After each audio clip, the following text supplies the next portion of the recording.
Hello my fellow witches, sorcerers, and other magical practitioners. My name is Aiden, and welcome back to another video. This time we're going over the second book in the Hekatæon, The White Flame. So, picking up where we last left off, we had just created the first familiar, the spirit called the Inks, and we go on to the next part, which is focusing on the 27 epithets of Hekate.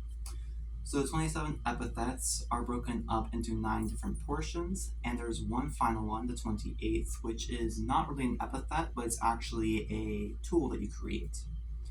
So each of the 27 epithets corresponds to a different function of Hekate, both within the Hekatæon and in general. We start with Brimo.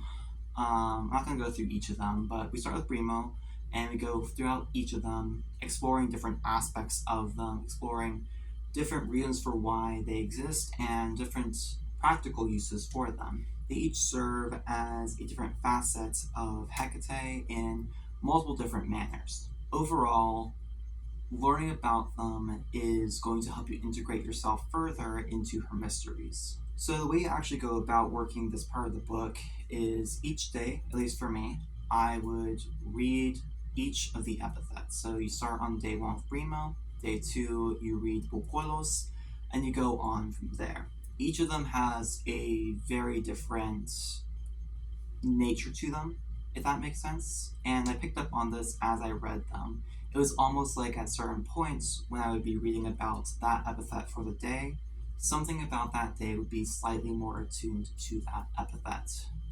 As I would go on further, different very specific things would happen that correspond to that epithet. Like for Skellycrashed, I believe that's how you call it. Hekate as leader of the pack, Hekate as the friend of dogs. I had a lot more encounters with dogs those 2 days, because there's 2 epithets related to dogs there, and just more things like that going forward. And I read each one each day, not necessarily integrating each of them. Sometimes I didn't integrate that one like magically that day. Other times I would just read them and be done with it for the day. But I would start to think about them more consciously as the day went on, start to think about them deeper, and think of other applications that they may have. One thing that I also realized going through each of them is the way that the sigil is drawn is particularly linked to that epithet, which is an obvious thing, but it's more specifically the actual act of drawing it. Like I'm drawing Bukolos right now. It has a way of flowing that you can meditate on and think about as you're drawing it out yourself. So there's many different things you can get from each of the epithets, because what they have is a little bit about the actual epithet, their gesture, which is like this is Brimo, this is Bukolos, different little things that you can do that draw in the attention of that epithet or invoke the epithet for a particular function. Similarly with the sigils that they each have. The sigils, again, can be meditated upon, can be worked in different spells. They serve multiple different functions. And this all culminates on the 28th day, because you're supposed to be working through each of them during a lunar cycle, which is 28 days. Now, on the 28th day, you are enlivening this rosary. Now, the Hekatæon rosary, it's technically called a witch's ladder or Hecate's ladder. I call it a rosary because that's what makes sense to me. But I digress. So the rosary itself is not too difficult. In the book itself, it even says you can really just take a rope and knot it for each of the epithets and each of the points that you need to pray upon. My rosary is different than what it even looks like in the book, but basically you need 27 beads for the epithets. You need 6 snake bones, and then you need 1 bead that would go between each of those snake bones to create the full part that you're praying on. Then there's a coin, which has Hecate's sigil or her image. Then there's a blossom that you will make your petitions on, and then there's a key, which is the final part, the offering that you make. Now, Mine looks very different than the one in the book. I still got the vertebrae. The beads I actually made out of bloodstone. There's a great website for pretty inexpensive gemstones that you can use for beads. I'll put that in the description if anyone is interested.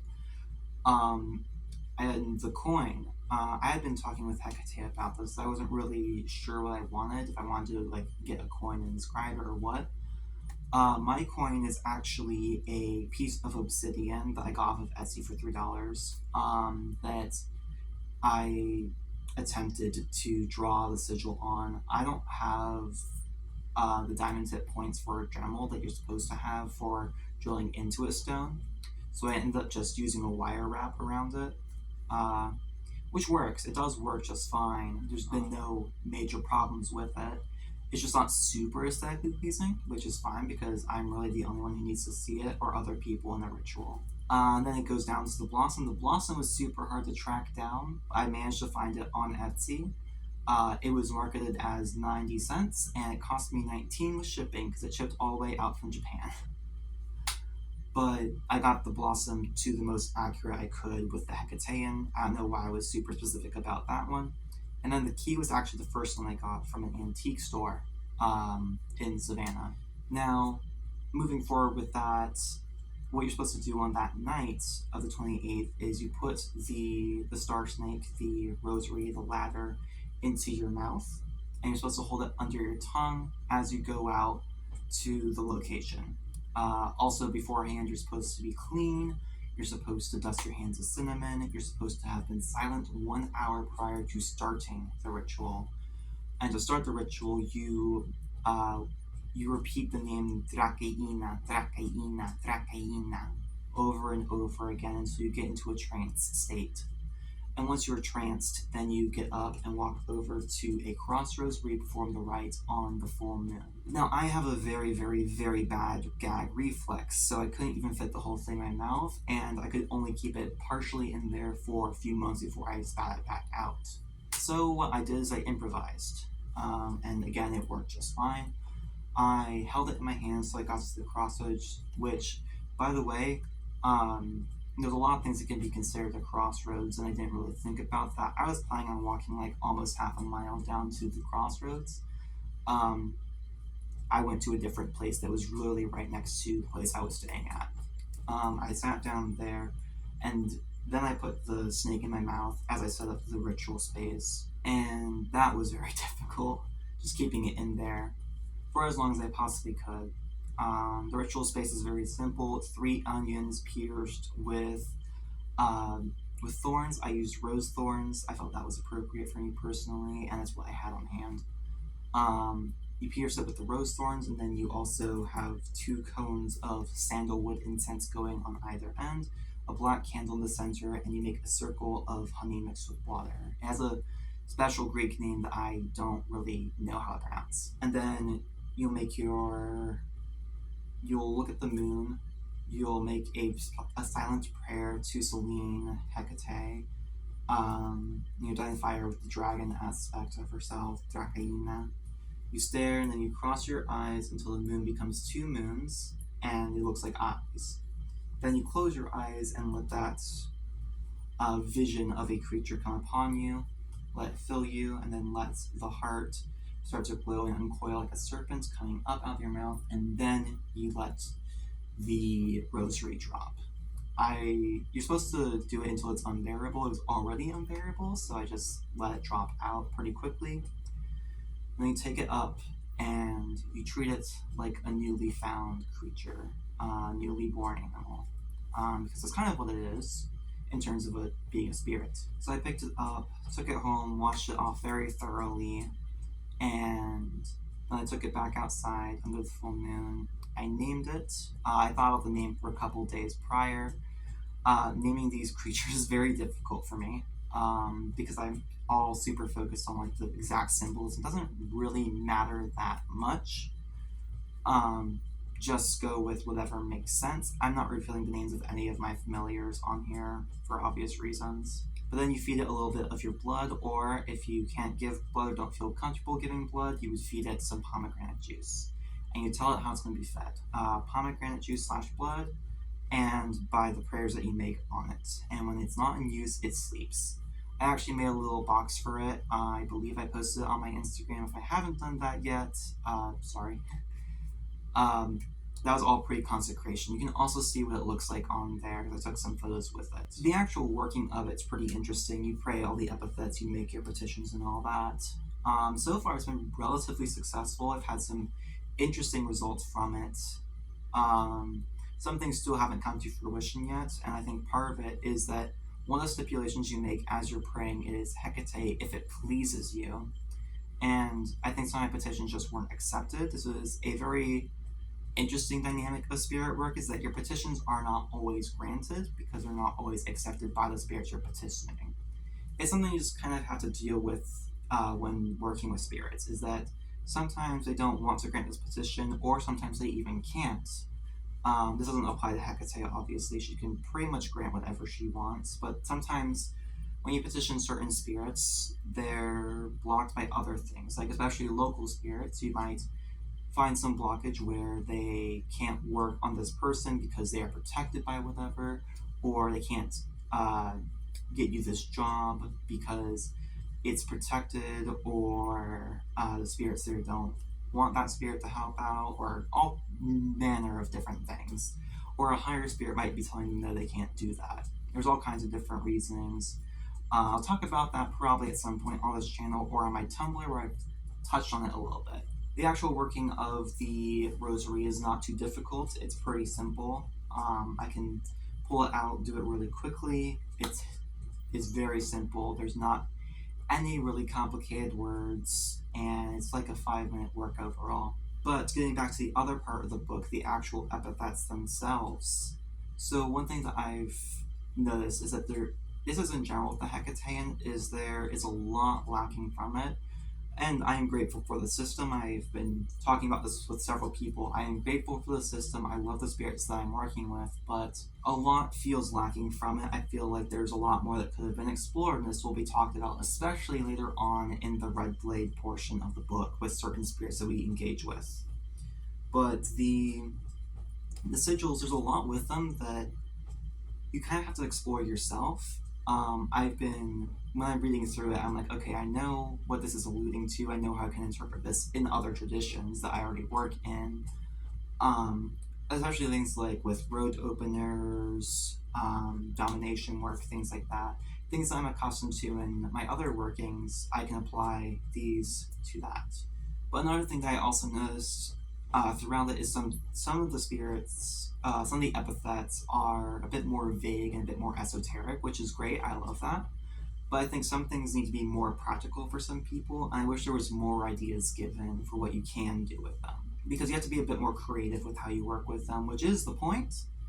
But, I don't know, there's a lot of things that could be worked with further or developed further in the book itself. One thing that I found very interesting when working with them, and working with Hekatæ herself through my familiar, the inks, was how she would reveal different aspects of these epithets and how to work them in different ways. One thing that was particularly interesting was one of my very close friends. They were driving, and they hit a deer while they were driving. And this has happened twice now, and they are still trying to recover from that. But one of the first things I did was, okay, I want to make a charm to protect them from hitting more deer. So what I did was I called up Hekatæ, and previously I had been thinking very heavily about like this big grand ritual invoking the mythos of Hekatæon and like all kinds of stuff. I asked her, hey, what's a working I can do for my friends so that they can no longer get hit by deer?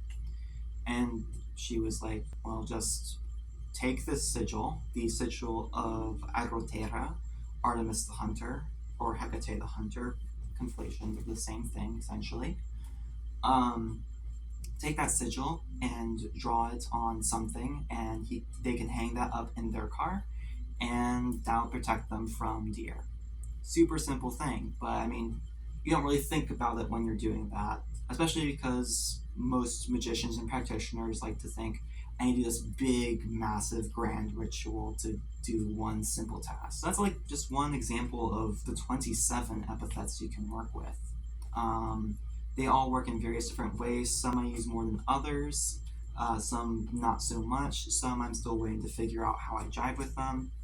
I tried working with one of the epithets, Enodia, for her divinatory aspects, and unfortunately it turns out that I don't like consuming bay leaves, so I wasn't able to continue working that.